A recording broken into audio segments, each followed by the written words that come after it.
ভাঙড়ে অভিযোগ করছে যে আপনাদের আইএসএফ এর কর্মীরা তৃণমূল সমর্থকদেরকে আক্রমণ করেছে, এমনটাই অভিযোগ আছে, কি বলবেন? ব্যাপারটা হচ্ছে, যতটুকু আমি খবর পেলাম, যে ওখানে যে বলছে যাকে আক্রমণ করেছে, যে বলছে যে তৃণমূলের নেতা, ওই জায়গায় বসে অকথ্য ভাষায় গালিগালাজ করছিল। সাধারণ মানুষজন তাকে বারণ করছিল। গালিগালাজ বন্ধ তো দূরের কথা, তার গালিগালাজ দেওয়ার পরিমাণ আরো বাড়ছিল।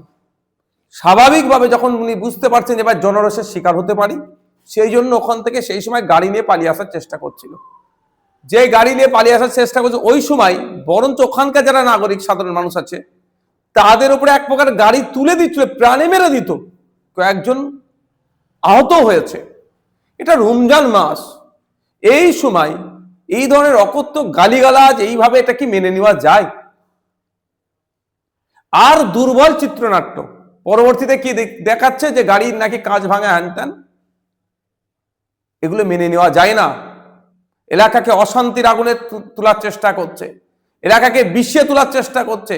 এই শওকত মোল্লা সাহেবের কথা শুনে মনে হয় এই এলাকাকে উত্তপ্ত করার চেষ্টা করছে। আর যেখানে হচ্ছে এই পবিত্র রমজান মাসে মানুষ তখন কেউ তারাবির মুখী হচ্ছে, কেউ ইফতার করে বাজারমুখী হয়েছে, সেই সময় এই অশান্তি পাকিয়ে তুলছে। আমি প্রশাসনকে বলবো, নিরপেক্ষতা বজায় রেখে তদন্ত হোক, এই কর্মকাণ্ড কোনোভাবে বরদাস্ত করা যাবে না। শওকত মোল্লা তিনি বলছে দুষ্কৃতী হামলা চালাচ্ছে, আইএসএফ এর মদতে আইএসএফ এর কর্মীরা এটা করেছে। দেখুন, আইএসএফ এর কর্মী এই ধরনের নোংরামির সাথে যুক্ত ছিল না, থাকবেও না। আমরা বারবার মার খেয়েছি, আমরা হজম করেছি, আমরা বারবার একটা কথাই বলেছি, আমরা সমাজ ব্যবস্থা পরিবর্তনের জন্য রাজনীতিতে এসেছি।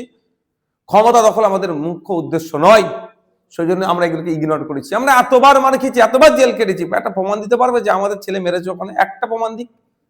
ভিডিও তো বলছে নাকি করেছে, দেখাক যে এই ছেলেটা আইএসএফ এর এটা নেতৃত্ব মেরেছে। জনরোষের শিকার হয়ে যাব বুঝতে পেরেছে, সেই জন বেরিয়ে আসছিল। বরঞ্চ বেরিয়ে আসার সময় তার গাড়ির ধাক্কাতে বেশ কয়েকজন আহত হয়েছে, গুরুতর আহত হয়েছে। এর জবাব কিন্তু প্রশাসনের মাধ্যমে আমরা নেব। শওকত মোল্লা বলছে যে আইএসএফ এর পা থেকে মাটি সরে যাচ্ছে, যার ফলে আমাদের নেতা খায়রুল ইসলামকে আক্রমণ করতে কোনোভাবে।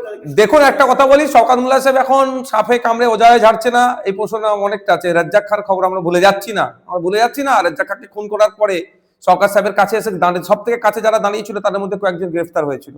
আর তদন্ত যদি সঠিকভাবে এগোয়, অনেক কাছাকাছি মানুষ গ্রেফতার হবে। আইএসএফ এর পায়ের নিচে মাটি শুধু ভাঙন নয়, সারা রাজ্য শক্ত হচ্ছে। তৃণমূলের এই সমস্ত সমাজ বিরোধীদের নিয়ে যারা রাজনীতি করছে তাদের পায়ের নিচে মাটি নাই।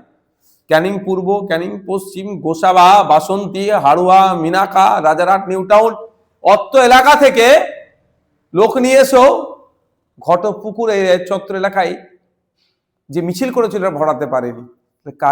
কাদের পায়ের নিচে মাটি নেই সেটা বাংলার মানুষ জানে।